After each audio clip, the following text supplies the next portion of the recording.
Let's get to the second story, and that's Morgan Stanley promoting few people. What did you make of this? So there's two things of this. One, it's interesting that Morgan Stanley and Goldman are keeping their ranks as elite as humanly possible. That's kind of the goal, to get there one day.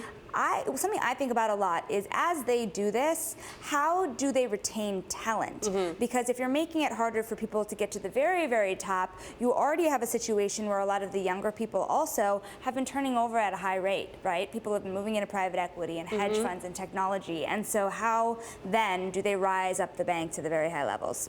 On the flip side, if you go back to the times where like everyone was just promoted at the same time, and then there was no exclusivity, so then there was also no challenge, and then at some point you just kind of tapped out. Exactly. There's also that argument on the flip side. That's the gold standard to be a partner at one of these firms. And so, but if there's a million of them and all of your buddies do it, then what's like, the point? What's the point?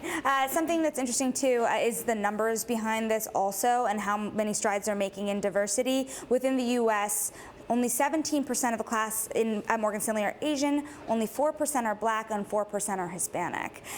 There's a higher number of women being promoted this year, but it's still only about 25% of the promotions at this time. Obviously, Morgan Stanley and every bank on Wall Street would like to get better numbers there. Yeah, absolutely, especially when it comes to the overall comp.